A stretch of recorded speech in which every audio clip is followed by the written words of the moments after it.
محمد.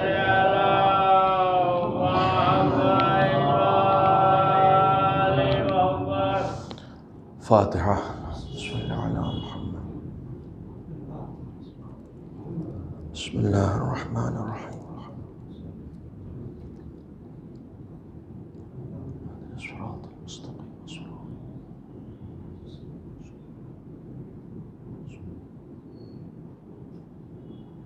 ما شاء الله ولا حول ولا قوة إلا بالله العلي العظيم. حسبنا الله ونعم الوكيل، نعم المولى ونعم النصير. أعوذ بالله السميع العليم من الشيطان اللعين الرجيم. بسم الله الرحمن الرحيم. الحمد لله الذي جازي كل صانع ورايش كل قانع وراحم كل ضارع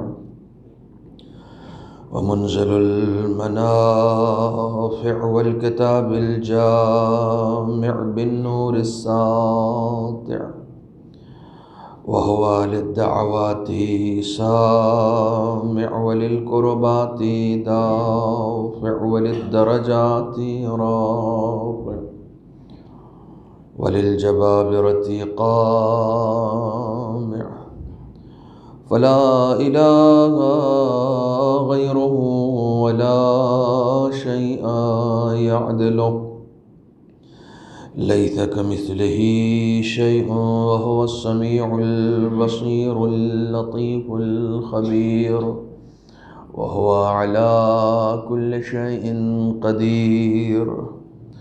والصلاة والسلام والتحية والإكرام على السيد الأنام الذي سمي في السماء أحمد وفي الأرض أبي القاسم محمد.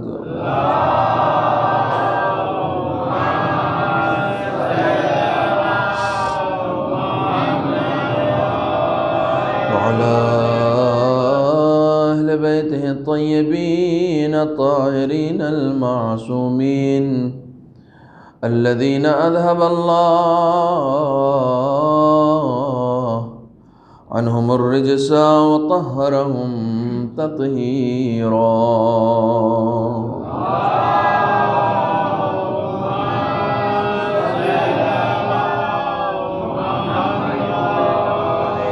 ولعنة الدائمة الباقية على أعدائهم وغاصب حقوقهم ومنكري فضائلهم أجمعين. أما بعد، فقد قال الله الحكيم في القرآن الكريم: بسم الله الرحمن الرحيم. يا أيها الذين آمنوا ادخلوا في السلم كافة ولا تتبعوا خطوات الشيطان إنه لكم عدو مبين. صدق الله العلي العظيم.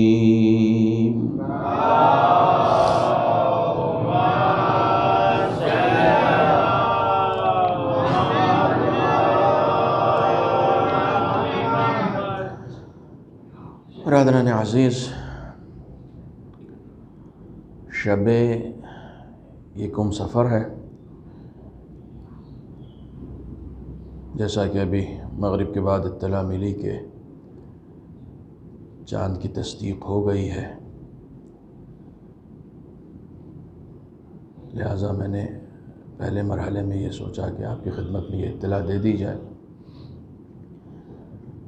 اور جس سلسلے کو آپ مسلسل سماعت فرما رہے ہیں، اس کی آخری قسط ہدیہ سماعت ہے.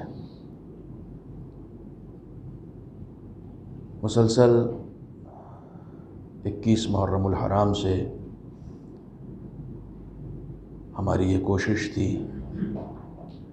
کہ ہم بنت رسول کی بارگاہ میں ان کے مظلوم فرزند کا پرسہ پیش کریں، ان کی دکھائی ہوئی روشنیوں میں کچھ حاصل کرنے کی کوشش کریں، ان کے بتائے ہوئے اخلاق کے مصادیق کو اپنانے کی کوشش کریں، ان کے جلائے ہوئے چراغ تلے خود کو قرار دینے کی کوشش کریں اور ان کے کردار کو اپنانے کی کوشش کریں۔ لہٰذا ان مجالس کے سلسلے کے لیے جو عنوان دیا گیا وہ حسینی کردار اور یزیدی کردار تھا، تاکہ ان دونوں کے فرق کو ہم سمجھ سکیں، کون لوگ ہیں جو حسین کے ساتھ جاتے ہیں اور کون لوگ ہیں جو حسین کے ساتھ نہیں جا پاتے ہیں۔ کئی مرتبہ ایسا ہوتا ہے کہ آپ ضروری نہیں ہے کہ ہم حسین کے ساتھ چل پائیں، اور اگر نہیں چلے تو یزید کے پاس ہی چلے گئے، ایسا نہیں ہوتا ہے۔ کئی مرتبہ حسین کے ساتھ لوگ نہیں چل پاتے ہیں لیکن درمیان میں رہنے کی کوشش کرتے ہیں۔ میں ایک بات عرض کر دوں، اسلام میں صرف 2 راستے ہیں، یا حق کا راستہ ہے یا باطل کا راستہ ہے۔ اگر کسی نے حق کے راستے کو اختیار نہیں کیا اور وہ یہ سوچے کہ وہ کامیاب ہو جائے گا، یہ ممکن نہیں ہے، امکان نہیں پایا جاتا۔ صراط مستقیم صرف ایک ہے، اس صراط کی کہیں پر جمع نہیں آئی ہے قرآن مجید میں۔ سورہ یاسین میں بھی کہا گیا وَأَنِ اعْبُدُونِي هَذَا صِرَاطٌ مُسْتَقِيم، میری اطاعت کرو، یہ رہا صراط مستقیم۔ اور سورہ حمد میں بھی کہا گیا کہ اهْدِنَا الصِّرَاطَ الْمُسْتَقِيم، وہ صراط ایک ہی ہے، وہ صراط ایک ہی ہے، اس میں کثرت نہیں ہے۔ اس صراط کے لیے آپ یہ نہیں کہہ سکتے کہ صاحب اس صراط پہ نہ چل کے ہم اس صراط پہ نہیں، جو مستقیم راستہ ہے، جو سیدھا راستہ ہے، وہ صرف ایک ہے۔ تو امام حسین نے جو خط فاصل کھینچا تھا کربلا کے میدان میں، وہ خط فاصل کیا تھا؟ وہ خط فاصل یہ تھا کہ اگر کوئی حسین کو چھوڑ کر جانا چاہتا ہے تو امام حسین نے کہا تھا اتنی دور چلے جانا کہ میری صدائے حل من تمہارے کانوں تک نہیں آئے، اتنی دور ہو جانا۔ حسین نے ایک خط کھینچا تھا، اور اس خط کو کھینچنے کے بعد یہ خط قیامت تک کے لیے ہے، قیامت تک کے لیے۔ اس خط کو کھینچنے کا مقصد یہ تھا کہ تم کو ڈیسائیڈ کرنا ہے، تم کو طے کرنا ہے کہ تم حسین کی طرف ہو یا یزید کی طرف ہو۔ تم یہ سوچو کہ نہ میں حسین کی طرف رہوں اور نہ میں یزید کی طرف رہوں، تو یہ نہیں ہو سکتا ہے، یہ نہیں ہو سکتا ہے۔ تمہیں ایک طرف ہونا پڑے گا۔ اگر تم نے حسین کو چھوڑ دیا ہے تو لامحالہ تم یزید کے ساتھ ہو۔ اگر تم نے حسین کو چھوڑ دیا، چاہے تم نے عملی طور پر اس کا ساتھ نہ دیا ہو، لیکن حسین کو چھوڑ دینا ہی یزیدیت ہے، حسین کا ساتھ نہ دینا ہی یزیدیت ہے۔ یہ نہیں ہو سکتا کہ آپ قاتل سے بھی مراسم رکھیں اور مقتول بھی آپ کے لیے علیہ السلام ہو، یہ نہیں ہو سکتا ہے۔ یا تو قاتل کے راستے کو اپناؤ یا مقتول کے راستے کو اپناؤ۔ لہٰذا یزیدی کردار کی کچھ علامتیں پیش کی گئیں کہ جن میں بالکل بنیادی اور سر فہرست جو چیز تھی، میں نے حسینی کردار کی سر فہرست جو چیز تھی اس کے بارے میں بھی آپ کی خدمت میں گزارش کی، اور یزیدی، حالانکہ اس میں فہرست وار بہت زیادہ بتانے کا موقع نہیں تھا کہ کیا کیا چیزیں ہیں، میں نے صرف ایک چیز کو حسینی کردار میں ہائی لائٹ کیا کہ زندگی میں خدا ہونا چاہیے، بس آپ جو کچھ بھی کریں وہ خدا کے لیے کریں۔ اور یزیدی کردار کی خاص علامت یہ ہے کہ زندگی میں خدا نہیں ہوتا، دنیا ہوتی ہے، یہ خاص علامت ہے۔ دنیا پرستی، جو کچھ بھی وہ کرتے ہیں دنیا کے لیے کرتے ہیں، جو کچھ بھی وہ کرتے ہیں دنیا کے لیے کرتے ہیں۔ اور ہم نے آپ کی خدمت میں امام کا ارشاد سنایا کہ خدا کی بندگی کا تقاضا یہ ہے، سب سے چھوٹی چیز یہ ہے، یہیں سے شروعات ہوتی ہے، خدا پرستی کا آغاز یہیں سے ہوتا ہے کہ سب سے چھوٹی چیز یہ ہے کہ تم اپنے مال کو اپنا مال نہ سمجھو، جو کچھ بھی تمہارے پاس ہے اسے تم اپنا نہیں سمجھو۔ پورے قرآن مجید میں کہیں پر نہیں آیا ہے کہ جو تمہارا مال ہے اس مال میں سے انفاق کرو، کہیں نہیں آیا ہے، ہر جگہ آیا ہے مما رزقناہم ینفقون، جو تمہیں خدا نے دیا ہے اس میں سے انفاق کرو۔ یہ آلریڈی تمہارا ہے ہی نہیں، تم انفاق کر کے کوئی احسان نہیں کر رہے ہو، تم خدا کے اوپر کوئی احسان نہیں لاد رہے ہو کہ ہاں ہم نے دے دیا، یہ تمہارا تھا ہی نہیں۔ تم اگر پورا کا پورا بھی دے دو گے تب بھی کوئی احسان نہیں ہے، چونکہ تمہارا نہیں تھا۔ ایک دن رسول خدا نے مسجد میں اپنے خاص صحابیوں کو بلایا، ابو ذر کو بلایا، سلمان کو بلایا، مقداد کو بلایا، جو لوگ بہت قریب تھے، بہت قریب تھے۔ دیکھیے جو بہت قریب ہوتے ہیں ان سے بھی رسول امتحان لیتے ہیں، جب امتحان لیتے ہیں تبھی تو درجات طے ہوتے ہیں، بغیر امتحان لیے تھوڑی درجات طے ہوں گے کہ سلمان 10ویں درجے پر ہیں، ابو ذر 9ویں درجے پر ہیں، مقداد 8ویں درجے پر ہیں، یہ بغیر امتحان کے تھوڑی ہیں۔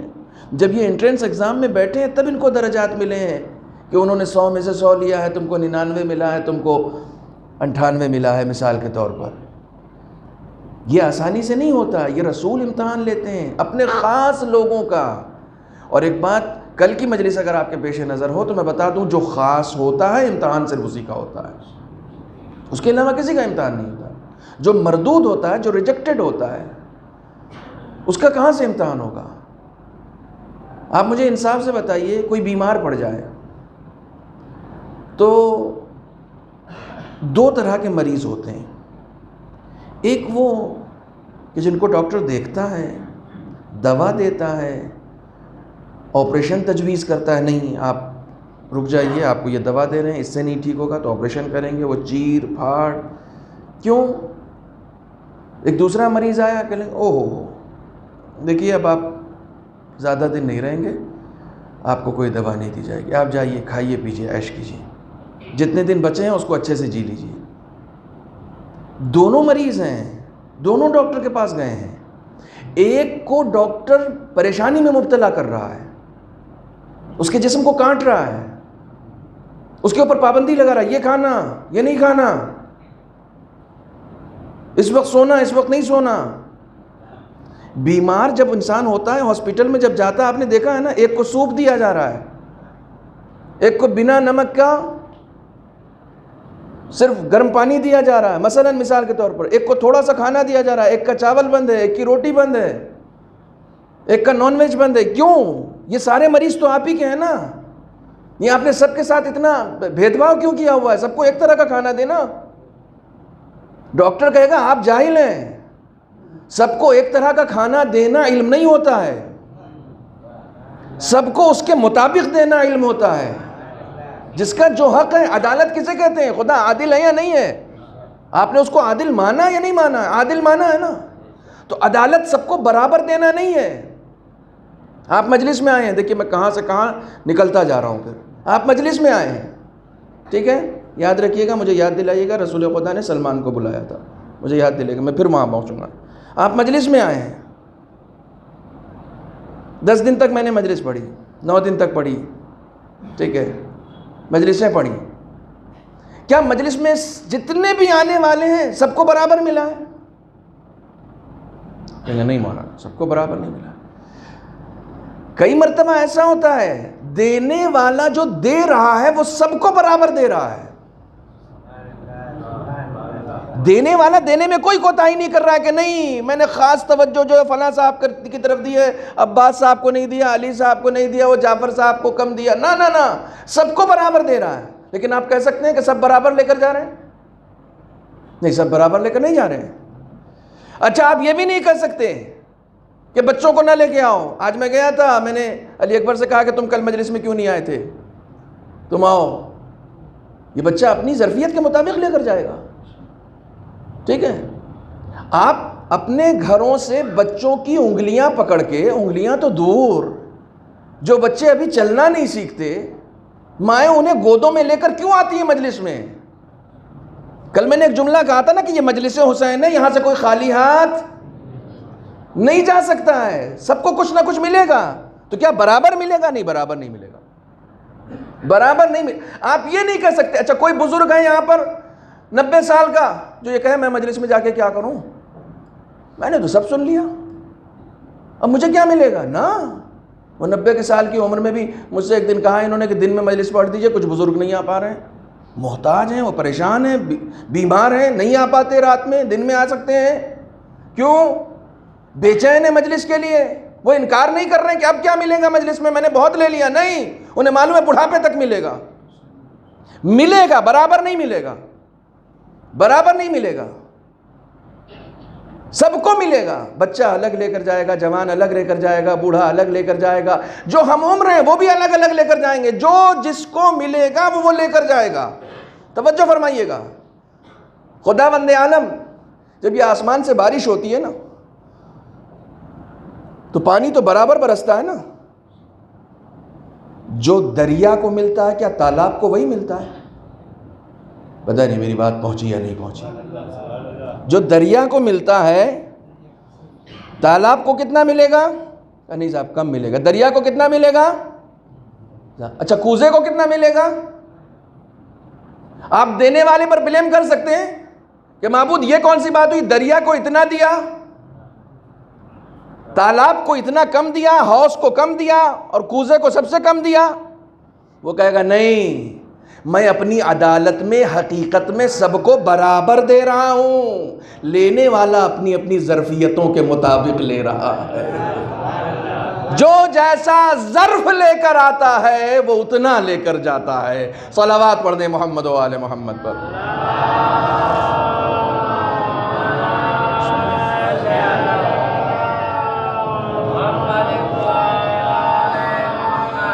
آپ لوگ تھوڑا تھوڑا آگے تشریف لے آئیں تاکہ پیچھے جگہ بن جائے نیچے لوگوں کے بیٹھنے کی۔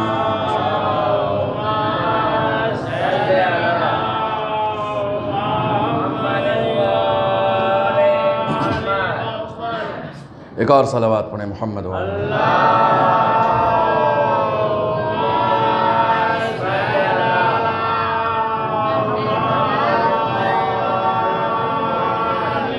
ہر ایک کو برابر دینا عدالت نہیں ہوتا ہے، جس کا جو حق ہے اس کو اس کا حق دینا ہی عدالت ہے، جس کا جو حق ہے، جس کا جو حق ہے۔ تو بہرحال امتحان ہوگا، چاہے آپ جتنے بھی مقرب ہوں، جتنے آپ مقرب ہوتے جائیں گے اتنا آپ کا امتحان سخت ہوتا جائے گا، اتنا آپ کا امتحان سخت ہو جائے گا۔ آپ سلمان ہوں گے تو آپ کا امتحان کم ہوگا، آپ ابراہیم ہوں گے تو زیادہ ہو جائے گا، آپ ابراہیم ہوں گے تو آپ کا امتحان کم ہوگا، آپ آخری رسول ہو جائیں گے تو آپ کا امتحان زیادہ ہو جائے گا۔ توجہ فرما رہے ہیں؟ بنی اسرائیل اپنے نبیوں کو کتنی اذیت دیتے تھے، آپ نے سنا ہے؟ پیڑوں کی چھال جو ہوتی ہے، جو اوپر کی جلد ہوتی ہے درختوں کی، اس کے اندر کی لکڑی نکال لیتے تھے اور صرف وہ کھوکھلا جو جلد رہ جاتی اس کے اندر روزانہ 4-5 نبی ڈالتے تھے اور آری سے کاٹ دیتے تھے۔ یہ بنی اسرائیل کرتے تھے، یہ کرتے تھے۔ جہاں اتنی اذیتیں دی جاتی تھی وہاں رسول نے کہا جتنی اذیت مجھے دی گئی کسی کو نہیں دی گئی۔ آپ سوچ سکتے ہیں کہ رسول کو یہ اذیت کیا، یہ امتحان ہے رسول کا، یہ بھی امتحان ہے، یہ بھی امتحان ہے۔ سب کے امتحانات کی نوعیت الگ الگ ہے، سب کے امتحانات کی نوعیت الگ الگ۔ امام حسین کا بھی امتحان ہو رہا ہے، امام حسین بھی امتحان دے رہے ہیں، لیکن وہ عجیب و غریب امتحان ہے۔ جو جیسی شخصیت ہوتی ہے اس کا ویسا ہی امتحان ہوتا ہے۔ ہمہ شمہ کا جب امتحان ہوتا ہے تو ہم لوگ چیخ پڑتے ہیں، امام حسین کا امتحان ہو رہا ہے تو امام حسین خوش ہو رہے ہیں، سجدہ شکر ادا کر رہے ہیں، سجدہ شکر ادا کر رہے ہیں۔ تو سب کا امتحان ہوگا۔ رسول اکرم دیکھنا چاہ رہے ہیں سلمان میں کتنی پاور ہے، ابو ذر میں کتنی پاور ہے، مقداد میں کتنا ہے۔ سنو تم لوگ ادھر آؤ، ایک خاص اماؤنٹ، اب وہ فگر نہیں یاد ہے مجھے کتنا اماؤنٹ، لیکن ایک اماؤنٹ دیا سب کو۔ فار ایگزامپل 10 درہم، مثال کے طور پر 10 درہم ابو ذر کو، 10 درہم سلمان کو، 10 درہم مقداد کو۔ یا رسول اللہ کیسے ہیں یہ پیسے، کیسے ہیں؟ کچھ نہیں، جاؤ عیش کرو، میں نے دے دیے، تمہیں خرچ کرنے کے لیے دیے ہیں،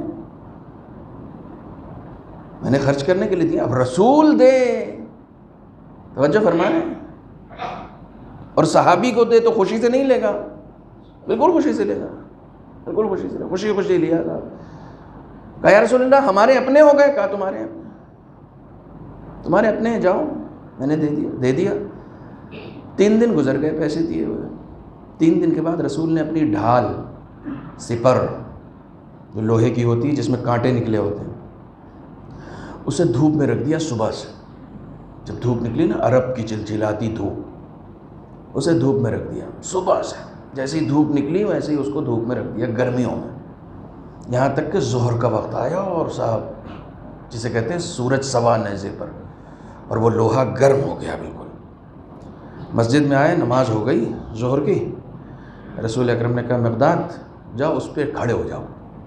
وہ ڈھال جو ہے نا، جوتی اتار دینا، ننگے پیر کھڑے ہو جاؤ. کھڑے ہو کے بتاؤ جو میں نے 10 درہم دیے تھے کہاں خرچ کیے.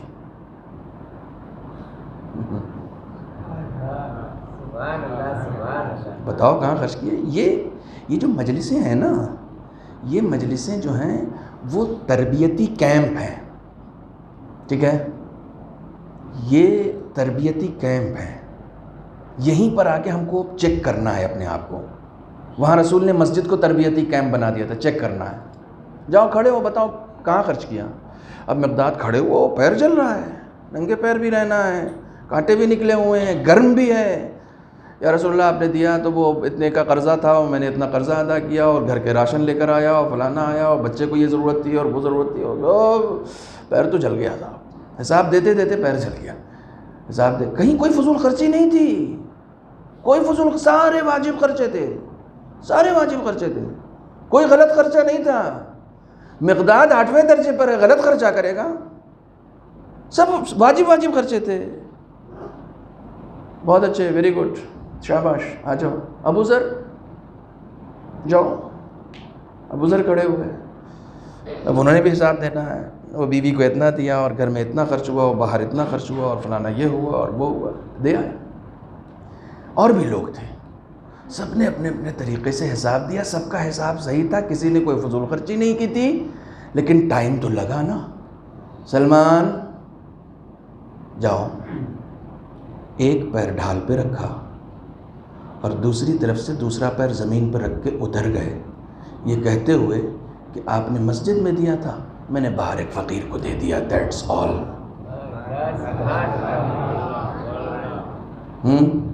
آپ نے مسجد میں دیا، میں باہر نکلا، ایک فقیر نے مجھ سے مانگا، میں نے پورا دے دیا اس کو، ختم.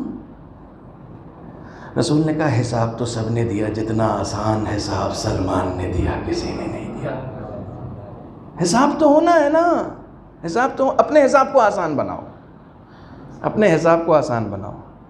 دنیا کی ذرہ برابر بھی رغبت نہیں تھی سلمان میں، ذرہ برابر بھی. جو کچھ آیا سب رائے خدا میں خرچ کر دیا.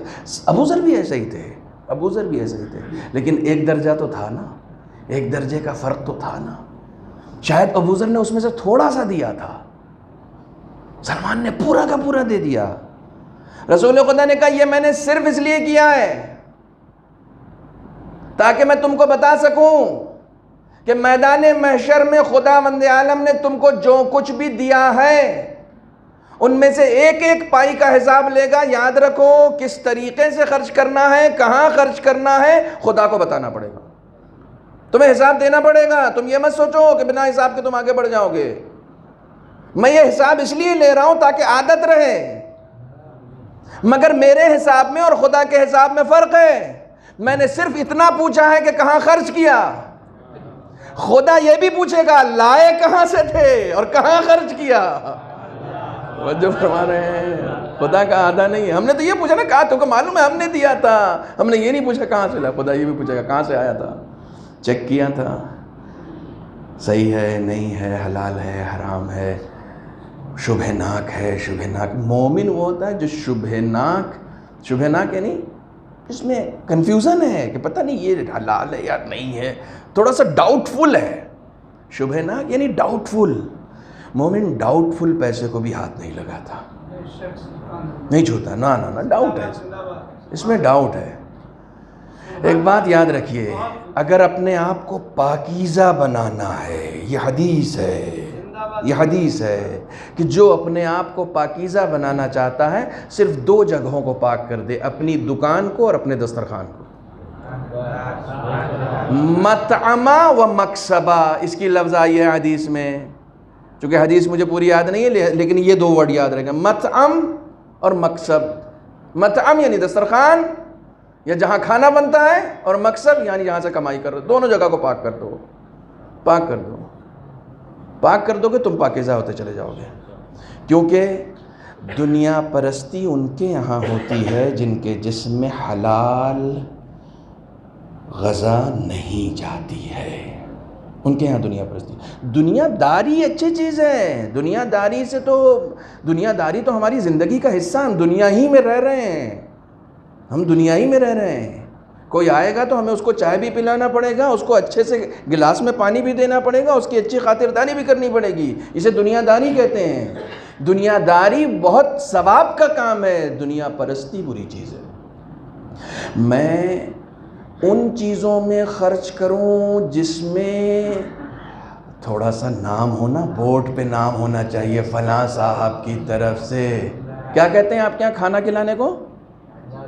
اناج جمن، اناج جمن ہے فلاں صاحب کی طرف سے۔ اچھا بھیا 15,000 روپے خرچ کیے ہیں، اناج جمن میں ہیں، اور وہ دال بھی ہے اور گوشت بھی ہے اور سب کچھ ہے، سب کچھ فلاں صاحب کی طرف سے۔ افضل الزہد اخفاء الزہد، بورڈ پہ نام کے چکر میں نہیں رہو، لوح محفوظ پہ اپنے نام کے چکر میں رہو۔ پالیتانہ میں بڑے اچھے اچھے جملے آ رہے ہیں ممبر پہ بیٹھ کے، لوح محفوظ پہ اپنا نام لکھواؤ نا، یہاں کے بورڈوں میں کیا رکھا ہے؟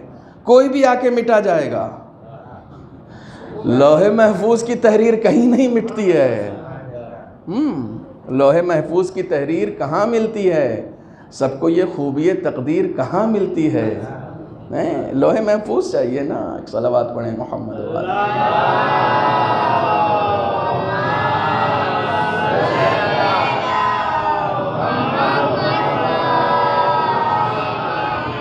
توجہ فرما رہے ہیں؟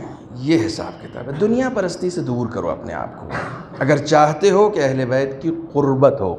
اچھا اب آپ بتائیے، اہل بیت کے اختیارات میں کیا چیز نہیں تھی؟ کوئی یہ کہے کہ وہ بہت اچھے بزنس مین نہیں تھے تو یہ بیوقوفی ہے، بہت اچھے بزنس مین تھے، رسول خدا نے بہت اچھا بزنس کیا، کر کے دکھا دیا، خوب پیسے بھی کمائے ہیں، سب کچھ ہوا ہے، ٹھیک ہے۔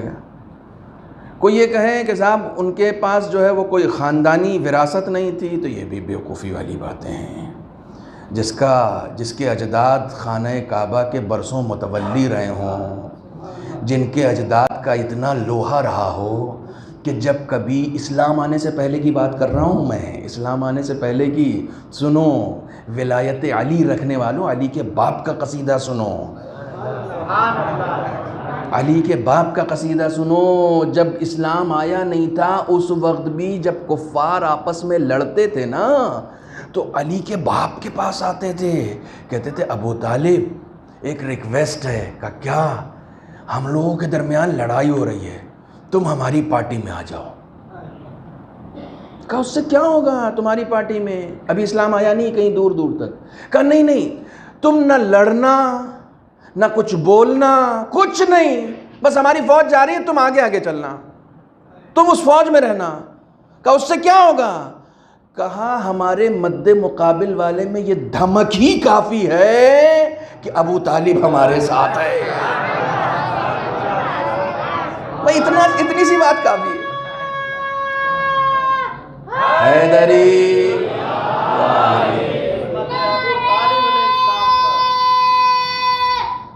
حیدری،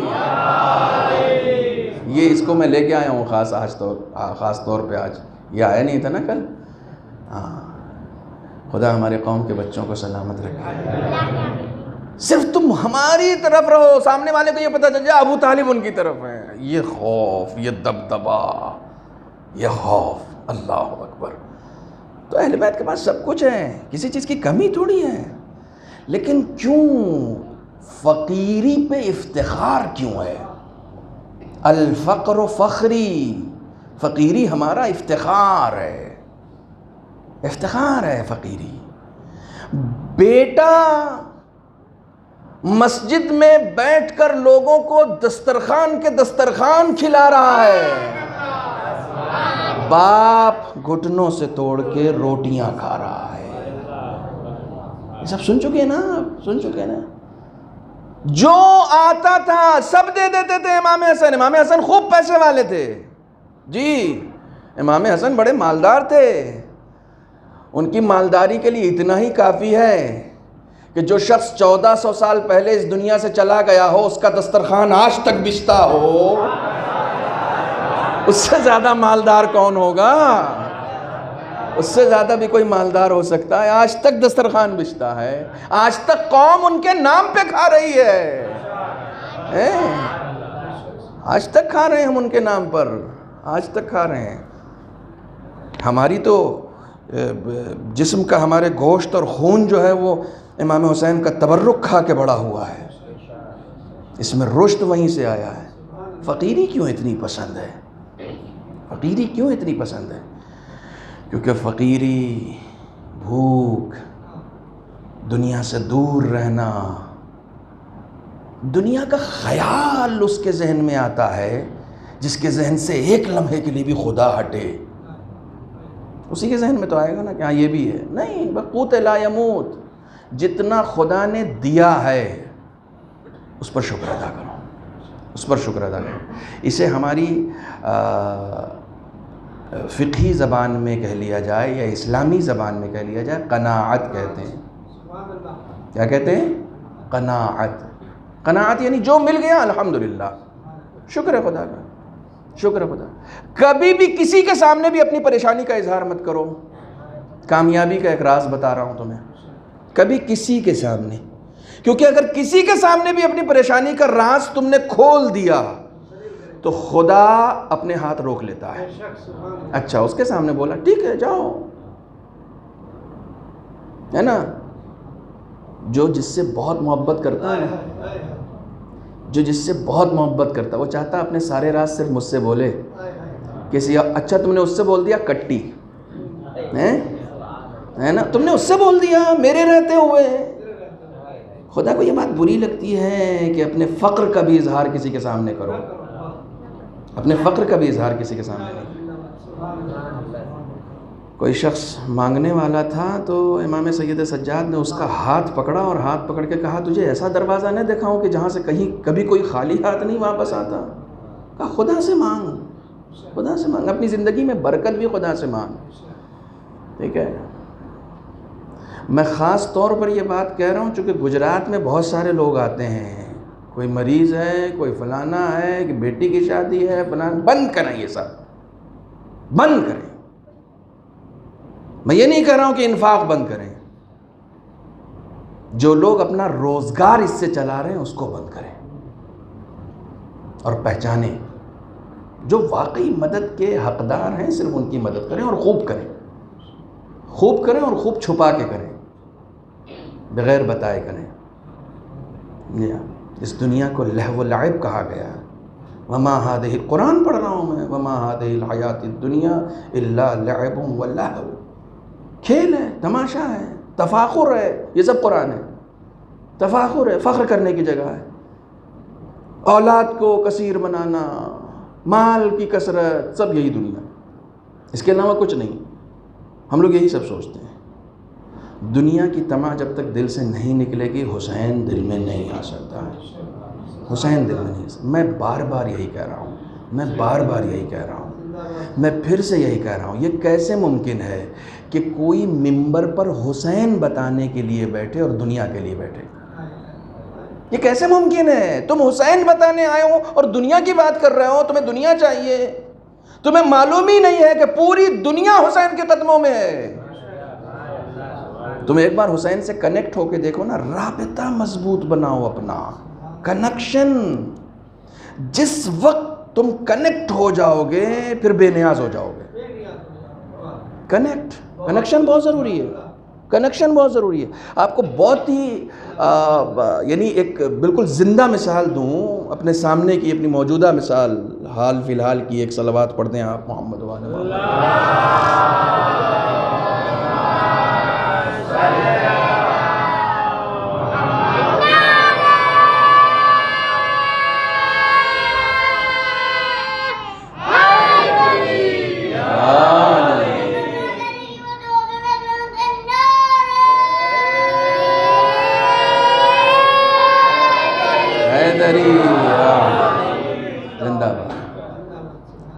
آیت اللہ برجردی کا نام سب نے سنا ہے. کیا شخصیت تھی، اللہ اکبر، کیا شخصیت تھی، عجیب شخصیت تھی، عجیب و غریب شخصیت. اچھا جس وقت وہ مرجع تھے، اکلوتے تھے اور کوئی نہیں تھا، جیسے آج کی ڈیٹ میں ہے نا کہ اور بھی مراجع ہیں، جب وہ تھے تو اکیلے تھے، ٹھیک ہے، ون مین شو. بڑی عظیم شخصیت تھی. معصومہ کے پہلو میں دفن ہے، جائیے ان کی قبر پہ بیٹھیے گا، ان سے بات کیجیے گا، ان کی قبر پہ بیٹھ کے ان سے بات کیجیے گا، آپ کو محسوس ہوگا کہ وہ جواب دے رہے ہیں، آپ کو فیل ہوگا. سلمان یہ سب کرتے تھے، قبرستان میں جا کے بیٹھ جاتے تھے، بیٹھتے تھے، بات کرتے تھے. میں کنیکشن کی بات کر رہا ہوں، مجھے یاد دلائیے گا کیونکہ میں بھٹک جاتا ہوں.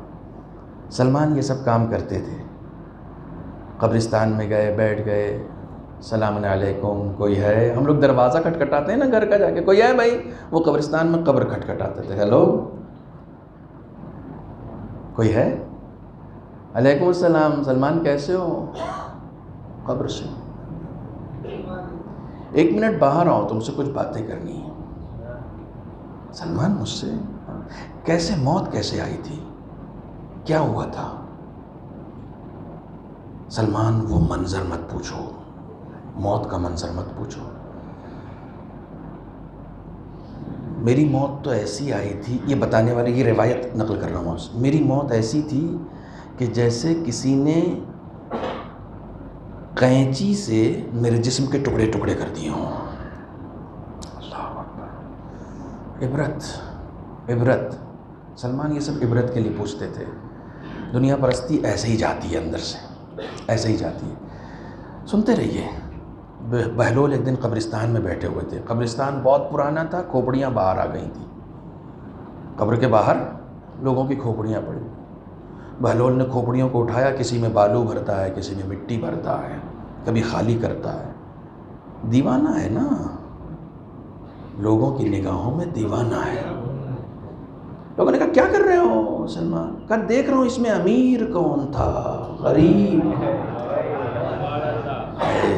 کتنی خاموشی سے آپ سنتے ہیں، کتنا اچھا سنتے ہیں آپ کی سماعت پہ قربان جاؤں. میں یہ چیک کر رہا ہوں اس میں امیر کون تھا، غریب کون تھا، بادشاہ کون تھا، وزیر کون تھا، فقیر کون تھا. نہیں، یہ سب ایک جیسے ہو گئے. کس چیز کے لیے مر رہے تھے؟ یہاں تو پتہ ہی نہیں چل رہا اس میں سے کون امیر تھا، یہاں تو پتہ ہی نہیں چل رہا اس میں سے کون بادشاہ تھا، کون غلام تھا، کون وزیر تھا. بہلول قربان جاؤں، دنیا کی کیا حقیقت بتا دی. سلمان ایسی آئی ہی میری موت، یہ میری موت تھی. سلمان اٹھ کے چلے گئے. پھر دوسرے دن آئے، دوسری قبر پہ بیٹھے. یا رسول اللہ، یہ سلمان کو کیا ہو گیا ہے؟ سلمان قبرستان میں جاتا ہے، لوگوں سے باتیں کرتا ہے، قبروں سے مردوں کو اٹھا دیتا ہے. ایک طویل مدت تک ہم اسی بات پہ خوش ہوتے رہے کہ علی نے ٹھوکر ماری اور مردہ زندہ. یہ علی کے غلاموں کا کام ہے، علی کا نہیں. یہ علی کے غلاموں کا کام ہے. تم غلامی اختیار کرو، خدا یہ ہنر تمہیں دے دے گا، تمہیں دے دے گا. میں نے کل بتایا تھا آپ کو، آیت اللہ قاضی کے آخری شاگرد ابھی زندہ ہیں. آیت اللہ قاضی نور اللہ مرقدہ الشریف کے آخری شاگرد آیت اللہ حسن زادہ احملی، عرفان، سیر و سلوک، ماہر آدمی ہیں، ابھی زندہ ہیں، ابھی زندہ. خدا انہیں طول عمر عطا کرے، خدا انہیں صحت عطا کرے. پڑوس میں ایک بچہ چھت سے گر کے مر گیا. لوگ دفنانے کے لیے لے جانے لگے، گھر سے باہر آ کے کہنے کہ ذرا جنازہ رکھو. پڑوس ان کا پڑوسی تھا. جنازے کو رکھا، سینے پہ ہاتھ رکھا، اس کی کوئی دعا پڑھی. کیا پڑھا نہیں معلوم. پیٹھ پہ ہاتھ دے کے اٹھا کے بٹھا دیا، کہا جاؤ اس کی ماں کو دے دو. ابھی میں سلمان کی بات کر رہا تھا اور ابھی میں ان کی بات کر رہا ہوں، ٹھیک ہے؟ اس زمانے کا سلمان اور تھا، اس زمانے کا سلمان اور ہے. ضروری تھوڑی ہے کہ رسول ہوں گے تبھی سلمان بنے گا یا سلمان جیسا بنے گا. کوئی پیروی کر کے دیکھے. کوئی پیروی تو کر کے دیکھے. امام اس کی ہدایت کرتا ہے, امام اس کی مدد کرتا ہے. وہ اور ہوں گے جن کے امام مردہ ہے, ہمارا امام زندہ ہے. ہم زندہ قومیں ہیں, ہم زندہ قومیں ہیں. مردے کو زندہ کر دیا. ہاں میڈیا والے پیچھے پڑ, ابھی کوئی جائے گا قوم تو پوچھ لیجئے گا مولانا پڑھ رہے تھے ایسا ایسا, یا ہم لوگ جس زمانے میں تھے وہاں اسی زمانے کی بات ہے, اس سے پہلے ہو چکا تھا یہ واقعہ. میڈیا والے گھر کے اندر دروازہ بند, اندر چلے گئے یہ کام کر کے, کہا جاؤ اس کی ماں کو دے دو, اکلوتا بیٹا تھا, نوجوان تھا, اکلوتا تھا, جاؤ اس کی ماں کو دے دو. ماں کو دے دیا گیا. 3 دن تک گھر سے باہر نہیں نکلے. کلاس بھی کرنی ہے, درس بھی کہنا ہے, لوگوں کو پڑھانا بھی ہے, لیکن معلوم ہے کہ ابھی سوالات کا ایک لشکر ہے جو ان کے پیچھے بھاگے گا. کیا کر دیا آپ نے یہ؟ سائنس حیران ہے, سب حیران ہے. 3 دن تک نہیں آئے, چوتھے دن آئے کلاس لینے کے لیے. ممبر پہ بیٹھے, کہنے لگے کوئی سوال نہیں کرے گا مجھ سے, میں نے جو کیا ہے اس کے بارے میں خود ہی بتا رہا ہوں. زندگی بھر میرے خدا نے مجھ سے جو کہا میں نے وہ کیا. پھر سنو, زندگی بھر میرے خدا نے مجھ سے جو کہا میں نے وہ کیا. ایک بار میں نے جو خدا سے کہا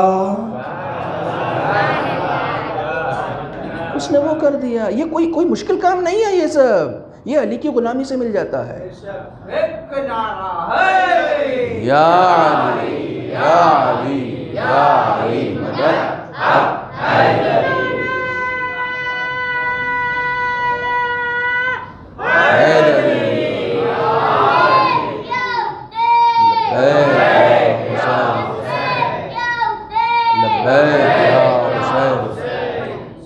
یہ غلامی سے مل جاتا ہے, یہ سب غلامی سے مل جاتا ہے. رابطہ تو بناؤ نا, کنیکشن تو بناؤ.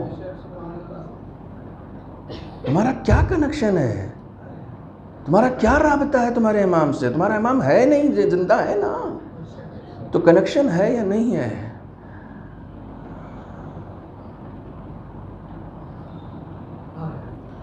تم جاننا چاہتے ہو کہ تمہارے امام سے کنیکشن کیوں نہیں ہوتا؟ یہ جو میں تمہارا کر رہا ہوں نا, اس میں میں بھی شامل ہوں. آپ یہ مت سوچیے, میں اپنے آپ کو مخاطب کر کے کہہ رہا ہوں کہ نامدار تم جاننا چاہتے ہو کنیکشن کیوں نہیں ہے؟ امام سے رابطے میں جو چیز حائل ہوتی ہے وہ گناہ ہوتے ہیں. گناہ. شقاوت کی چوتھی چیز ہے الاصرار علی الذنب, گناہ پر باقی رہنا.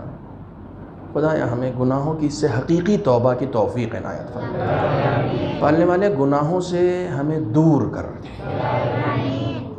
اس طریقے سے دور کر دے جیسے حر کو دور کر دیا تھا. توبہ نصوح کی توفیق عنایت فرما.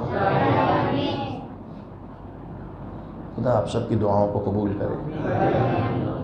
کنیکشن بہت ضروری ہے. تم ایک بار کنیکٹ ہو جاؤ, ایک بار اپنے آپ کو کنیکٹ کرنے کی کوشش کرو. آپ کہیں پر فون لگاتے ہیں, ایک بار بزی بتاتا ہے, چھوڑ دیتے ہیں. ایک بار سوئچ آف بتاتا ہے, چھوڑ دیتے ہیں. ایک بار ناٹ ریچیبل بتاتا ہے, چھوڑ دیتے ہیں. تھکتے کیوں نہیں؟ چھوڑ کیوں نہیں دیتے فون؟ کیوں بار بار لگا رہے ہو؟ مولانا کبھی تو لگے گا. اپنے امام سے رابطہ کرتے کیوں نہیں؟ کیوں چھوڑ دیتے ہو؟ کرو نا, تھکو نہیں. شروعات کہاں سے کرنی ہے؟ نماز اول وقت. یہاں سے کرو, یہاں سے کرو. کچھ کرو نا, کچھ تو کرو. ہم سب کرونا کے چکر میں تو پڑ گئے, کچھ خود نہیں کر رہے ہیں, دوسروں سے کہہ رہے ہیں کرو نا. آپ کو خود کرنا ہے, آپ کو خود کرنا ہے, ہمیں خود کرنا ہے. کنیکٹ ہو جاؤ.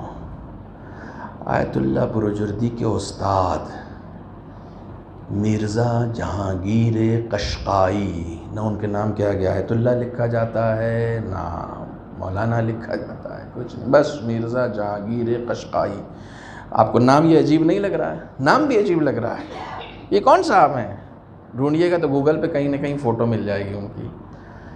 40 میں اس جان بوجھ کے سنا رہا ہوں. تم کون ہو، کیا ہو، ڈزنٹ میٹر. تم نے کب کیا ارادہ کیا ہے یہ میٹر کرتا ہے. ڈزنٹ میٹر تم کون ہو. 40 سال کی ایج تک گٹار بجاتے تھے. گٹار میوزیکل انسٹرومنٹ ہوتا ہے. 40 سال کی ایج تک. ایک دن وہ گٹار خراب ہو گیا،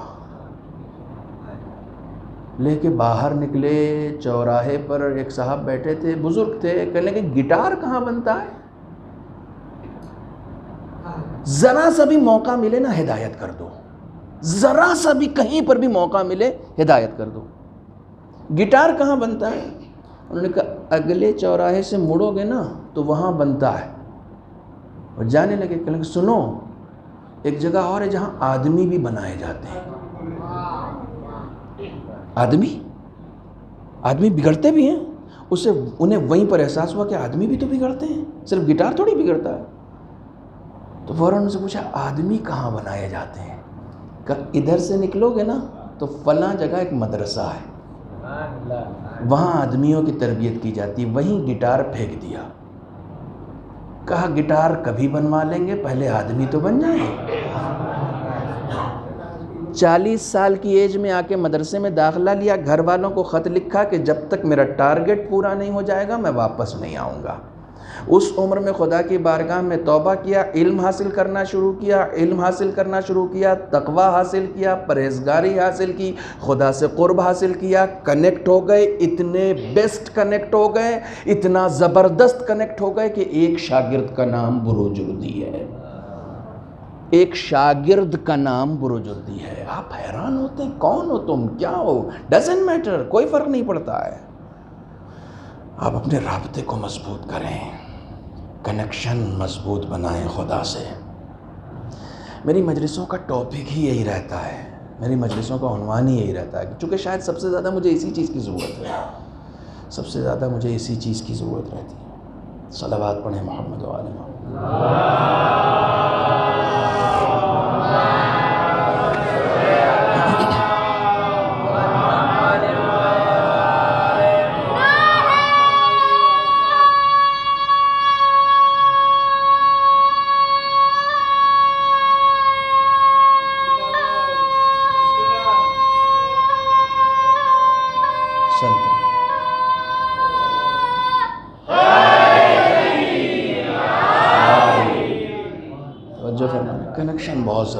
کنیکشن بہت ضروری ہے. اپنے امام سے، اپنے امام وقت سے کچھ نہیں کرنا ہے. بیٹھ کے اپنے خدا سے. یہ جناب حسن نصر اللہ صاحب کی بات بتا رہا ہوں. الحمدللہ ایک ملاقات کا شرف اس حقیر کو حاصل ہے. ان کی بات بتا رہا ہوں کہ جب کبھی اپنے آپ کو بہت اکیلا محسوس کرو نا، کرب میں، بے چینی میں، پریشانی میں، اپنے آپ کو حجرے میں بند کر کے خدا سے بات کرو. خدا سے بات کرو. ماں باپ سے بات کرتے ہو، اپنے دوستوں سے بات کرتے ہو، اپنے محبوب سے بات کرتے ہو، خدا سے بات کرو. خدا سے زیادہ تمہیں کوئی نہیں چاہتا. اور تم خدا کے لیے یہ اقرار کر چکے ہو کہ وہ سمیع ہے، سنتا ہے، بصیر ہے، دیکھتا ہے. تمہیں دیکھ بھی رہا ہے، سن بھی رہا ہے. تم بات کرو اس سے، وہ جواب دے گا. جواب آتا ہے ذہن میں. آپ بات تو کریں نا. اس نے کہا ادعونی، اللہ اکبر. بعض لوگ اس کا ترجمہ کرتے ہیں مجھ سے دعا کرو. نا ادعونی، مجھے پکارو. استجب لکم. خدا کہہ رہا میں لبیک کہوں گا. اب اس سے زیادہ آسان ترجمہ نہیں کر. مجھے پکارو، میں لبیک کہوں گا. مشکل میں ہو، مجھے پکارو. خدایا میں آؤں گا، میں جواب دوں گا. خدا تم سے یعنی یہ ہو نہیں سکتا کہ وہ قرآن میں کہے کہ مجھے پکارو اور میں آؤں گا اور وہ نہ آئے. یہ ہو نہیں سکتا. نہیں آتا ہے تو تمہاری اپنی عقیدے کی خرابی ہے. اس کے وعدے میں کوئی کھوٹ نہیں ہے. اس کا وعدہ ہے کہ وہ آئے گا، وہ آتا ہے. آپ ایک بار مدد مانگ کے تو دیکھیں نا. ایران کے ایک خطیب ہیں، انہوں نے ممبر پہ یہ بات پڑھی تھی. مہدی دانشمند نام ہے ان کا. ممبر پہ یہ بات پڑھی تھی. زندہ ہے، خدا طول عمر عطا کرے انہیں. تمام ذاکرین اہل بیت اور علماء کرام کو اپنے حفظ و امان میں رکھے۔ منبر پہ یہ بات پڑھی تھی کہ کہنے لگے کہ ایک جگہ مجلس پڑھنے گیا اور مجلس پڑھ کے جب واپس آیا ہوں تو ایک نوجوان بالکل 18-20-22 سال کا نوجوان، بالکل تر و تازہ، بڑا فریش، بہت ایکٹیو، میرے پاس آیا، کہنے لگا حضور ایک بات شیئر کرنی، پتہ نہیں ہمارے نوجوان کیوں نہیں آتے، ہمارے نوجوان کیوں نہیں ملتے اپنے علماء سے، بات کرو آگے، بزرگوں سے بات کرو اپنے، حضور آپ سے ایک بات کرنی ہے۔ بولو بیٹا۔ کہ میں کچھ شیئر کرنا چاہ رہا ہوں آپ سے جو میں فیل کر رہا ہوں۔ کہاں کیا؟ کہا کہ میری عمر اس وقت 22 سال یا 20 سال، جو بھی اس نے بتایا، 22 سال ہو گئی ہے، میں نے اپنے علم میں آج تک ایک بھی گناہ نہیں کیا ہے۔ میں آپ سے شیئر کر رہا ہوں کہ کیوں نہیں کیا ہے۔ آپ کو اگر کبھی موقع ملے تو منبر پہ بولیے گا، میرا نام مت لیجیے گا، یہ میں صرف آپ سے تنہائی میں کہہ رہا ہوں، میں کامیاب ہوں اس میں، بہت بڑی بات ہے۔ تو انہوں نے کہا کہ دیکھو اپنی بڑائی بیان کرنے کے لیے آ گیا، ان کے الفاظ تھے یہ کہ نارملی لوگ بڑائی بیان کرنے کے لیے آئے تھے، یہ بڑائی بیان کرنے کے لیے آ گیا۔ کہ جب اس نے یہ بات کہی تھی تو مجھے یہی لگا کہ بس بڑائی، کوئی آدمی اتنے کانفیڈنس کے ساتھ کیسے کہہ سکتا ہے کہ اس نے کوئی، دیکھیے اگر کوئی اس بات پر یقین رکھتا ہے کہ اس نے کوئی گناہ نہیں کیا تو اچھی بات ہے، رکھ سکتا ہے انسان، رکھ سکتا ہے۔ مثلاً میں مثال کے طور پر آپ سے کہوں، آپ میں سے اکثر بلکہ سب کے سب یہ یقین کے ساتھ تو کہہ سکتے ہیں نا کہ ہم نے کبھی شراب نہیں پی، سب کہہ سکتے ہیں ہاں نہیں پی، یقین ہے، چونکہ نہیں پی اس لیے تو یقین ہے نا۔ جب انسان کوئی گناہ نہیں کرتا ہے تو اسے یقین ہوتا ہے اور وہ کہہ سکتا ہے کسی کے سامنے بھی کہ نہیں ہم نے نہیں کیا کبھی۔ توجہ فرما رہے ہیں۔ وہ آیا، اس نے کہا میں نے کبھی کوئی جان بوجھ کے اپنی نالج میں آج تک کوئی گناہ نہیں کیا۔ تو انہوں نے کہا کیسے یہ پاسبل کیسے ہے کہ تم اتنے کانفیڈنس کے ساتھ کہہ سکتے ہو؟ کہا میں صرف یہی بتانے آیا کہ کیسے، جب بھی کسی ایسی سچویشن میں پھنستا ہوں کہ جہاں پر مجھے لگتا ہے کہ آج گناہ ہو جائے گا، میں اسی وقت کربلا کا رخ کرتا ہوں اور امام حسین سے کہتا ہوں آپ کو آپ کے جوان علی اکبر کا واسطہ ہے، علی اکبر کی جوانی کا واسطہ ہے، ہم جوانی میں گناہوں سے محفوظ رہنے پر قادر نہیں ہیں، آپ میری مدد کیجئے، میں گناہ سے محفوظ رہوں گا۔ میرے ذہن میں اس وقت حسین آ جاتے ہیں، میں گناہ سے رک جاتا ہوں۔ حسین یعنی گناہوں سے دوری، حسین یعنی تقوی، حسین یعنی پاکیزگی۔ یہ کون لوگ ہیں جو منبر پہ حسین بتانا چاہتے ہیں اور مراجع تقلید کی بے حرمتی کرتے ہیں؟ یہ کون لوگ ہیں؟ یہ کون لوگ ہیں جو حسین کو بتانا چاہتے ہیں اور مراجع کی بے حرمتی کرتے ہیں، مراجع کو منبر پر بیٹھ کر چیلنج کرتے ہیں؟ حسین یعنی پاکیزگی، حسین یعنی تقوی، حسین یعنی پرہیزگاری، حسین یعنی گناہوں سے دوری۔ توجہ فرما رہے ہیں؟ کہنے لگے جب اس نے یہ کہا تو مجھے یقین ہو گیا، کیونکہ وہ حسین سے مدد مانگتا ہے، وہ حسین سے مدد مانگتا ہے۔ ہو نہیں سکتا کہ کوئی حسین سے مدد مانگے۔ کہنے لگے کہ حسین نے اپنی مدد کے لیے بلایا تھا، اپنی مدد کے لیے۔ وہ ایکچول میں یہی تھی کہ تم کبھی پریشانی میں پھنسو تو مجھے مدد کے لیے بلانا، مجھے مدد کے لیے بلانا، میں نصرت کروں گا تمہاری۔ حسین کرتے ہیں یا نہیں کرتے ہیں؟ کرتے ہیں۔ تو ہم سب کچھ مانگ رہے ہیں، یہ کیوں نہیں مانگ رہے ہیں؟ ہماری مشکل یہ ہے کہ ہم نے ابھی یہ ڈیسائیڈ نہیں کیا ہے کہ ہمیں مانگنا کیا ہے۔ دعا کر دیجئے میرا مریض ٹھیک ہو جائے، دعا کیجئے رزق میں برکت ہو جائے، دعا کیجئے 4 پیسے آ جائیں، دعا کیجئے مکان بن جائے، دعا میرے پاس آج تک کوئی نہیں آیا کہ جو یہ کہے کہ دعا کر دیجئے میرا بچہ بامعرفت ہو جائے، میرے پاس نہیں آیا کوئی۔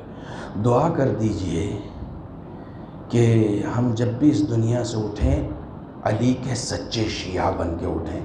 دعا یہ بھی ہے، دعا یہ بھی ہے۔ اچانک سے کوئی اچھا شیعہ سچا شیعہ بن کے نہیں اٹھتا، اس کے لیے پوری زندگی محنت کرنی پڑتی ہے، ورک کرنا پڑتا ہے۔ میرے پاس موقع اب نہیں ہے کہ میں ان سارے ورک کو آپ کی خدمت میں بتاؤں۔ انشاءاللہ پھر کبھی حاضر ہوا تو عرض کروں گا، زندگی رہی تو دوبارہ آؤں گا، اور انشاءاللہ پھر عرض کروں گا، ہم لوگ پھر مل کے کوشش کریں گے۔ یہ سفر جاری رہے گا، یہ سفر جاری رہے گا۔ یہ سفر اخلاص کا سفر ہے، یہ سفر تقویٰ کا سفر ہے، یہ سفر کربلا کا سفر ہے، یہ سفر کردار سازی کا سفر ہے، یہ سفر کنیکشن کا سفر ہے، یہ سفر اپنے رابطے کو مضبوط کرنے کا سفر ہے۔ ہم سب سیکھیں گے، ہم سب مل کے ایک دوسرے کے ہاتھوں میں ہاتھ ڈال کر مدد کریں گے ایک دوسرے کی۔ ہم ایک معاشرہ بن کے چلیں گے، ہم حسین کے سپاہی بن کے چلیں گے، ہم حسین کے ان 72 ساتھیوں کی طرح بنیں گے کہ جو سب الگ الگ قوم و قبیلے سے تھے، لیکن سب کی فکر ایک تھی، سب کی سوچ ایک تھی، سب کی منزل ایک تھی۔ کنیکشن۔ میں ایک واقعہ ہمیشہ پڑھتا ہوں، شاید آپ نے سن رکھا ہو، شاید آپ نے مجھ سے ہی سنا ہو، چونکہ اکثر لوگ وہ ہیں جنہوں نے پہلے سے مجھے سن رکھا ہے، اور وہ کہتے بھی ہیں کہ پہلے آپ ایسے پڑھتے تھے، اب آپ ایسے پڑھتے ہیں۔ ہمیشہ پڑھتا ہوں، کنیکشن کی بات ہے۔ میں 18 سال سے مجلس پڑھ رہا ہوں، فلاں صاحب 40 سال سے صرف مجلس میں آ رہے ہیں، فلاں صاحب 50 سال سے صرف مجلسیں کر رہے ہیں، فلاں صاحب فرش عزا بچاتے ہیں، فلاں صاحب امام حسین کے لیے اتنا تبرک کھلاتے ہیں، اتنا صاحب وہ کھانے کا اہتمام کرتے ہیں۔ سب کچھ ہو رہا ہے، کنیکشن کہاں ہے؟ کنیکشن کہاں ہے؟ کبھی میرے گھر میں میرے پاس پیسے کم ہوئے تو امام حسین نے آ کے کہا کہ کوئی بات نہیں ہے، تم کرو، میں ہوں۔ کہا کوئی سائن کبھی مجھے ملا؟ کبھی کوئی سائن مجھے ملا، کوئی اشارہ کہ نہیں میں کنیکٹ ہوں؟ امام آپ کی باتوں کو نہیں دیکھتے، نہیں سنتے، آپ یہ نہیں کہہ سکتے، انکار نہیں کر سکتے۔ امام آپ کو دیکھتے بھی ہیں، سنتے بھی ہیں، خوب سمجھتے ہیں۔ میں نے ایک مجلس میں کہا تھا کہ امام اپنے زائرین کو نام، ولدیت، شہر، پتہ سب کے ساتھ جانتے ہیں، سب کے ساتھ جانتے ہیں۔ یہ ہو سکتا ہے کہ آپ ان کی محبت میں روئیں اور وہ آپ کو نہیں جانتے ہوں، ہو ہی نہیں سکتا، ہو ہی نہیں سکتا۔ آپ ایک رو کے قریب ہو سکتے ہیں۔ خدا، میں نے پہلی مجلس میں سنایا تھا، امام رضا فرماتے ہیں کہ تم رو دو گے تو خدا معاف کر دے گا، خدا معاف کر دے گا، حسین نہیں دیکھیں گے آپ کی طرف۔ ہو سکتا ہے، نہیں ہو سکتا، حسین دیکھتے ہیں۔ ہم ثابت قدم نہیں رہتے، ہم ڈٹے ہوئے نہیں رہتے، ہمارے قدموں میں لغزش آ جاتی ہے، ہم ایک دوسرے سے مقابلے بازی کرنے لگتے ہیں، ہم ایک دوسرے سے حسد کرنے لگتے ہیں۔ ایک دوسرے کا ہاتھ بنیں، ایک دوسرے کو سپورٹ کریں۔ سب ایک ہی سفر میں جا رہے ہیں، سب ایک ہی طرف جا رہے ہیں۔ مشہد سے عالم دین نکلے زیارت کر کے، ایک مومنہ آ کے پوچھتی ہے مجلس پڑھتے ہیں؟ کہا ہاں پڑھتے ہیں۔ کہا میں فلاں دیہات سے ہوں، ایران انقلاب سے پہلے کی بات بتا رہا ہوں، ابھی انقلاب نہیں آیا ہے۔ میں فلاں دیہات کی رہنے والی ہوں، فلاں تاریخ میں ایک مجلس اپنے گھر پہ کرتی ہوں، پڑھ دیجئے گا۔ بہت مشہور ذاکر تھے اپنے زمانے کے، کہنے کے پڑھ دوں گا۔ ذاکر کبھی مجلس پڑھنے کے لیے بانی مجلس کی حیثیت نہیں دیکھتا کہ کیا حیثیت ہے کیا نہیں ہے، کہا پڑھ دوں گا۔ اس نے جیب سے ایڈریس نکالا، کہا یہ میرا ایڈریس ہے، یہ تاریخ ہے، اس تاریخ میں آ جائیے گا، فلاں جگہ سے بس مل جائے گی۔ وہ تاریخ آئی، اس ڈیٹ پر وہ پہنچ گئے۔ گاؤں دیہات ایران میں اس زمانے میں بھی جب کبھی کہیں مجلس ہوتی تھی ایام ازاں میں، تو گلیوں کی گلیاں سجا دی جاتی تھیں، کالے پرچم، اور دور سے ہی پتہ چل جاتا تھا اس محلے میں آج مجلس ہے۔ آپ کے یہاں مجلس ہوتی ہے تو پورے محلے میں پتہ چل جاتا ہے۔ تو ایران تو پورا شیعوں کا مرکز تھا نا۔ کہنے لگے میں چلا گیا، اس کے ایڈریس پر بتایا ہوا، لیکن پوچھتا رہا، لوگوں نے بتایا فلاں محلہ فلاں محلہ، جاتا رہا لیکن کہیں پتہ نہیں چل رہا تھا کہ مجلس کہاں ہے۔ وہ بہت بڑے ذاکر تھے کہ ان کو یہ توقع تھی کہ ہزاروں کا مجمع وہاں ہوتا، نارمل سی بات ہے، ہزاروں کا مجمع اور صاحب وہ تزک و احتشام اور سیاہ پرچم اور مائک اور کیمرہ اور ایکشن اور سب کچھ تھا۔ لوگوں نے بتایا یہ گھر ہے، یہ جو گلی میں آپ کو یہ جو ٹاٹ کا بورا پڑا ہوا ہے نا، یہ ہے اس کا گھر۔ لیکن یہ ہے گھر۔ نوک کیا، دیکھا وہی مومنہ، سلام کیا، اس نے آئیے تشریف لے آ گیا۔ باہر کے حجرے میں بٹھا دیا ہم کو، ایک کرسی لے کے آئی، کرسی رکھ دیا، ایک چادر لے کر آئی، چادر بچھایا، بیٹھ گئی، کہتی بسم اللہ۔ کہنے لگے میں دم بخود ہو گیا، یہ کون سی مجلس ہے؟ کہا آپ نے مومنین کو نہیں بلایا، کسی کو دعوت نہیں دی؟ کہنے لگے مجھے شرم آتی ہے کہ میں حسین کے نام پہ کسی کو بلاؤں اور بغیر تبرک کے واپس کر دوں، میرے پاس اتنے پیسے نہیں ہیں، لیکن میں چاہتی ہوں میرے گھر میں مجلس ہو، میں چاہتی ہوں میرے گھر میں مجلس ہو، میرے گھر کے در و دیوار امام حسین کے ذکر سے مانوس ہیں۔ کہنے لگے عجیب معنویت تھی اس مومنہ میں، عجیب معنویت تھی۔ آپ سوچیں، کوئی تصور کر سکتا ہے کہ سامنے ایک عورت بیٹھی ہو اور کسی مرد کو مجلس پڑھنا ہو؟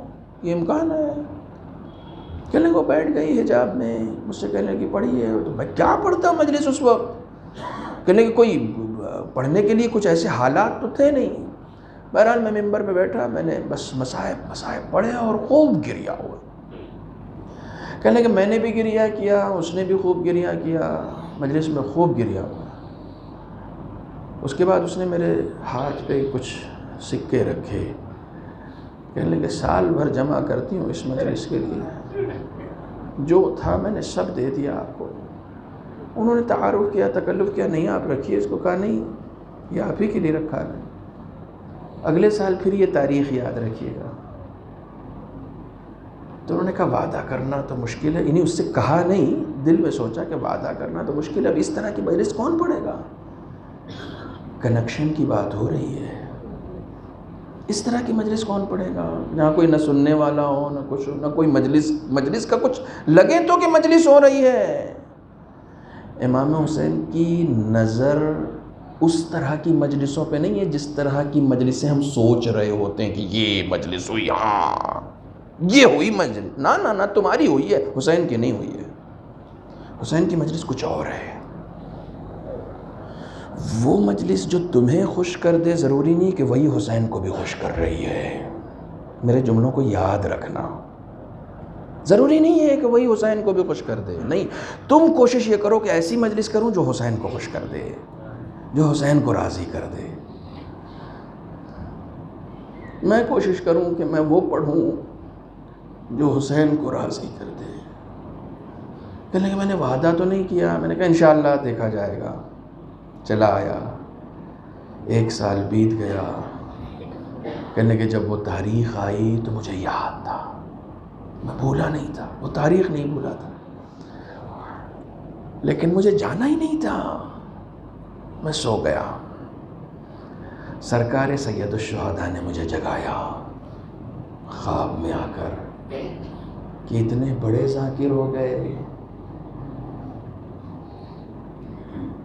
کہ تمہیں اگر کسی نے مجلس کے لیے بلایا ہے تو تم جانے سے انکار کر رہے ہو۔ اللہ اکبر، بدن کانپ گیا، یہ کیا کر دیا میں نے؟ خواب سے اٹھے، اپنا امامہ، قبا، ساز و سامان رکھا،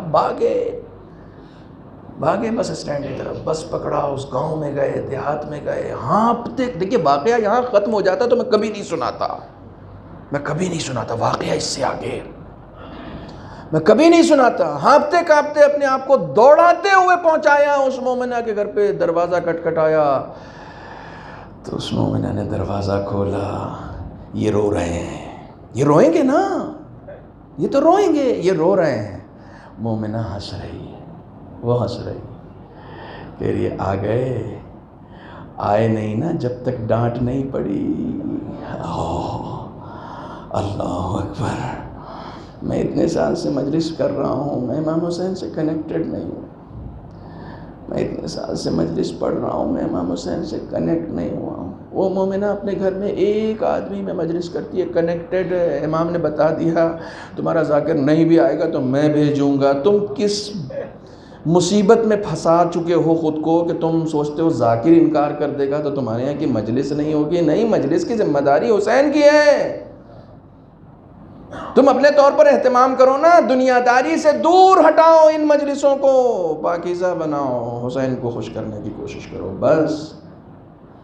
بس جتنا اپنے آپ کو خالص بناتے چلے جاؤ گے تمہاری کامیابی کی ضمانت حسین لکھیں گے، حسین لکھیں گے۔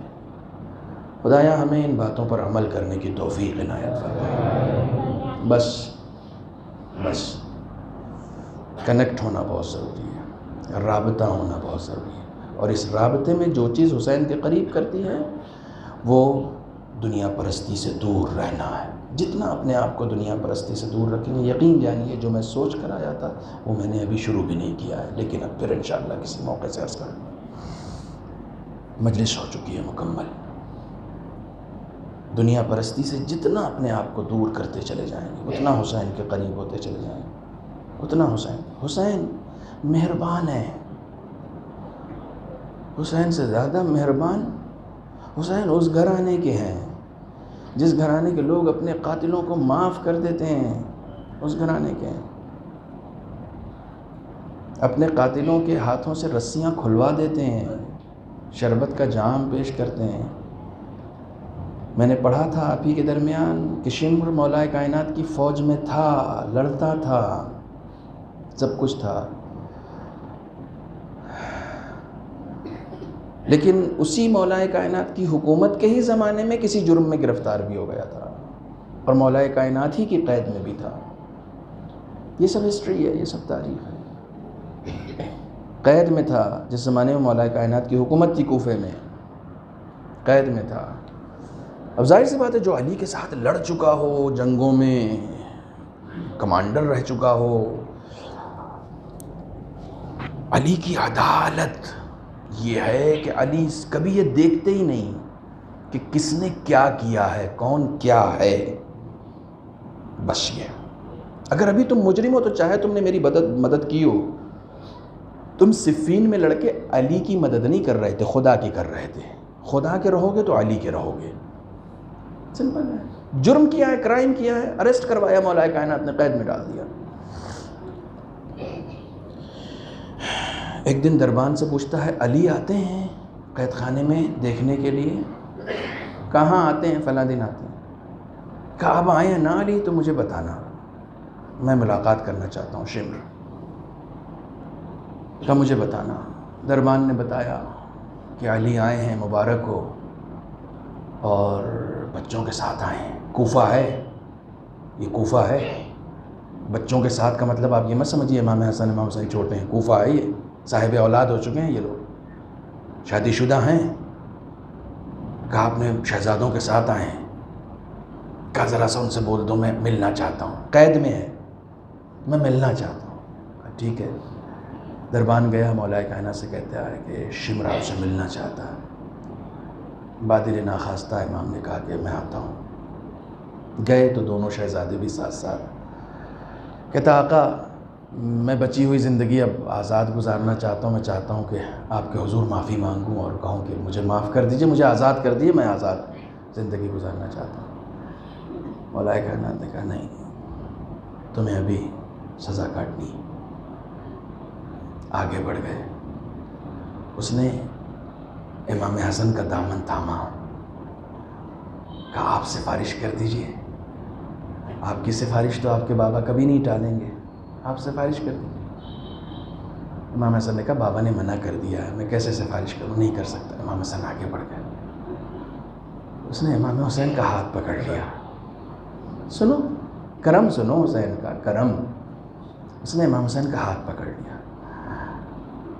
کہا فرزند رسول آپ کو آپ کی ماں کا واسطہ سفارش کر دیجیے۔ انہوں نے کہا رکو میں بات کرتا ہوں بابا سے۔ مولا کائنات اس وقت تک قید خانے سے باہر چلے گئے تھے۔ باہر آئے امام حسین، کہنے کہ بابا اس کے گناہ معاف نہیں ہو سکتے۔ جیسے امام حسین نے سفارش کی ہے نا، مولا کائنات کے پاؤں میں لرزہ ہوا ہے۔ مولا کائنات بیٹھ گئے کہ حسین پہچانتے ہو اسے، کون ہے یہ؟ جانتے ہو؟ کہا بابا جانتا ہوں۔ کہا سفارش کیوں کر رہے ہو؟ کہا اماں کا واسطہ دے رہا ہے، اماں کے بعد کسی نے بھی اماں کا واسطہ دیا ہے تو حسین کو شرم آتی ہے کہ حسین اسے لاجواب کر دے، حسین اسے خالی ہاتھ لوٹا دے۔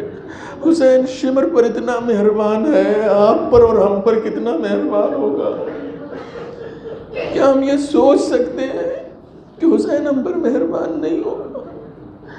تاریخ کہتی ہے کہ مولا کائنات نے جب سب اقرار کرا لیا کہ تم جانتے ہو یہ کون ہے، تم پہچانتے ہو، کہا سب جانتا ہوں، سب پہچانتا ہوں، کہا پھر بھی معاف کرانا چاہتے ہو تو کہا جاؤ تم خود ہی کہہ دو، تم خود ہی اس سے کہو کہ میں نے بابا سے سفارش کی، بابا نے سفارش قبول کر لی۔ دیکھیے اسی کو تو شفاعت کہتے ہیں نا، بابا نے سفارش قبول کر لی۔ امام حسین آئے، دربان سے کہا اسے آزاد کر دو، وہ آزاد ہے۔ دربان گیا، جا کر اس کی زنجیریں کھولنے لگا۔ دور سے امام حسین یہ منظر دیکھ رہے تھے۔ سنو سنو سنو امام سید سجاد نے کیسے صبر کیا ہے، سنو۔ دور سے یہ منظر دیکھ رہے تھے امام حسین کے، دربان اس کی زنجیریں کھول رہا ہے۔ تو امام حسین قریب گئے، دربان کو ہٹایا، شمر کی زنجیریں اپنے ہاتھوں سے کھولی ہیں، اپنے ہاتھوں سے کھول کر اسے آزاد کیا۔ امام سید سجاد مدینے میں بیٹھ کر اس منظر کو یاد کر کر کے روتے تھے کہ جس ظالم کو میرے بابا نے اپنے ہاتھوں سے زنجیریں کھول کر آزاد کیا ہے، جب وہ میرے بابا کو ذبح کرنے کے لیے آیا ہے تو پشت گردن سے میرے بابا کو ذبح کیا۔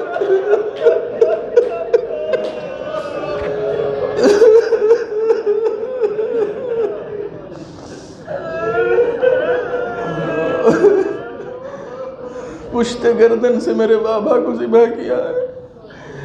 نہیں، میں نے کہا اور آپ نے سن لیا، پشت گردن سے ذبح کرنا یہ اتنا آسان نہیں ہے جتنی آسانی سے آپ نے سنا ہے، یہ اتنا آسان نہیں ہے۔ شریعت محمدی میں سنو شریعت محمدی میں کسی بھی جانور کو ذبح کرنے کے لیے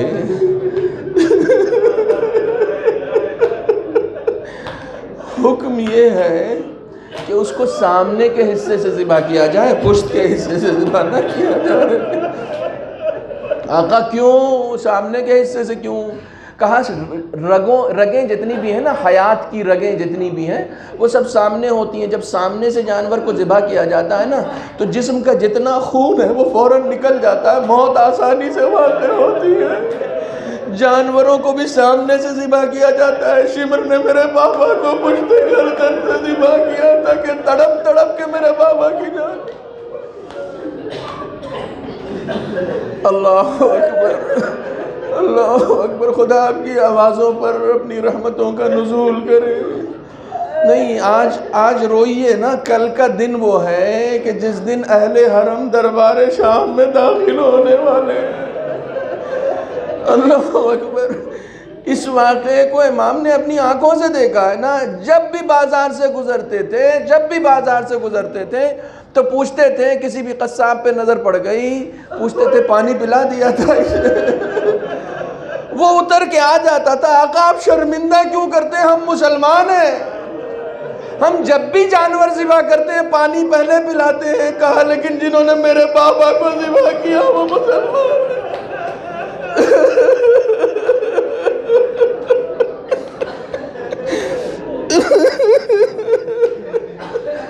جنہوں نے میرے بابا کو ذبح کیا وہ مسلمان نہ تھے، انہوں نے بے آب و دانہ ذبح کیا ہے۔ اجرکم علی اللہ، اجرکم علی اللہ۔ میں کون سا واقعہ پڑھوں، میں کون سا ظلم پڑھوں، میں کون سا ستم پڑھوں سید سجاد کا۔ اہل حرم کو جب دربار یزید میں داخل کیا گیا ہے، میں نے کوفہ تو پڑھا ہی نہیں ہے، شام میں داخل ہونے کے بعد جناب زینب نے یہ پوچھا کہ جناب زینب سے سید سجاد نے پوچھا کہ پھوپھی اماں ہمیں بازاروں میں روک کیوں دیا گیا؟ اگر دربار میں لے جانا ہے تو لے کر جائیں نا۔ منادی ندا دیتا ہے تمہیں بازار میں اس لیے روکا گیا ہے تاکہ سب لوگ آسانی سے تماشا کر سکیں۔ کوئی آگ پھینک رہا ہے، کوئی گرم پانی پھینک رہا ہے، کوئی پتھر مار رہا ہے۔ امام سید سجاد فرماتے ہیں، بس یہ جملہ رونے کے لیے کافی ہے، امام سید سجاد فرماتے ہیں کہ شام کے بازاروں میں ہمیں ایسے بٹھایا گیا جیسے غلاموں کو بٹھایا جاتا۔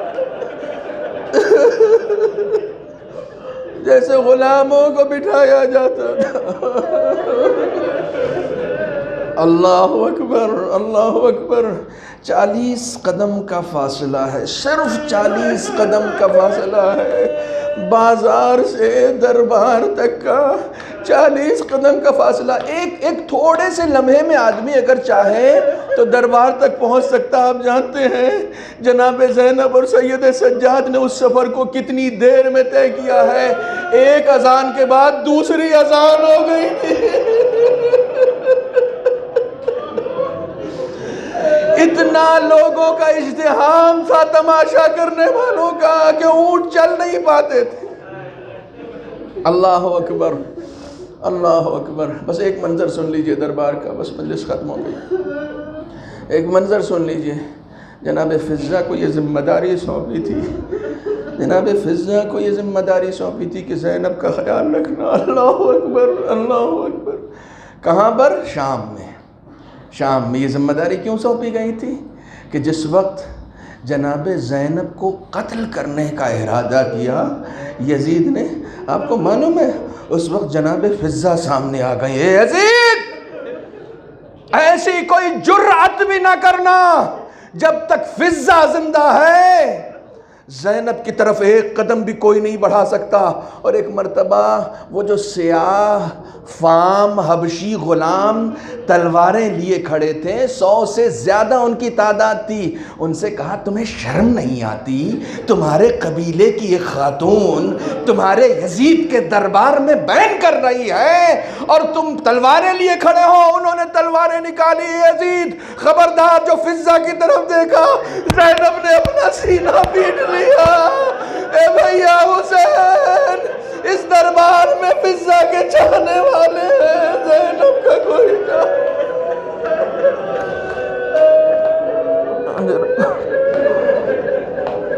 الا لعنت اللہ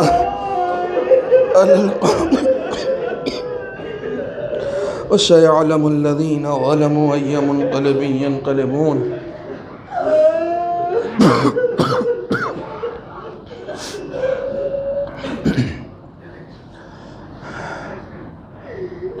بسم اللہ الرحمن الرحیم۔ اللہم کن لولیک الحجۃ بن الحسن صلواتک علیہ وعلا آبائہ فی هذه الساعة وفی کل ساعة ولیا وحافظا وقائدا وناصرا ودليلا وعينا حتى تسكن أرضك طوعا وتمتعه فيها طويلا۔ بارک خدایا بحق محمد و آل محمد ہماری سزاداری کو قبول فرما۔ معبود بحق محمد و آل محمد ہم سب کو توفیق عطا فرما کہ ہم وہ عزاداری کر سکیں جو عزاداری حسین ہم سے چاہتے ہیں، جو عزاداری حضرت فاطمہ زہرا ہم سے چاہتی ہیں۔ ہمارے الہ بحق محمد و آل محمد ہماری تمام حاجتوں کو قبول فرما، ہمارے تمام گناہوں کو معاف فرما۔ معبود بحق محمد و آل محمد حج و زیارات سے مشرف فرما۔ ہمارے الہ بحق محمد و آل محمد مقروضین کے قرض کو ادا فرما، بے روزگاروں کو صاحب روزگار بنا، بے اولادوں کو صاحب اولاد بنا، جو صاحبان اولاد ہیں ان کی اولاد کو نیک اور صالح بنا، جو صاحبان روزگار ہیں انہیں اور ترقی عنایت فرما۔ ہمارے الہ بحق محمد و آل محمد جو اس دنیا سے گزر چکے ہیں ان کی مغفرت فرما۔ تمام دنیا کے مسلمانوں کو اپنی حفظ و امان میں رکھ، تمام عالم انسانیت میں امن و امان قائم فرما۔ ہمارے علماء کا سایہ ہمارے سروں پر باقی رکھ۔ ہمارے الہ بحق محمد و آل محمد مصلح جہاں منتقم خون حسینی حضرت امام عصر کے ظہور میں تعجیل فرما، ہمیں ان کے اعوان انصار میں شمار فرما۔ ربنا تقبل منا انکا انت السمیع العلیم۔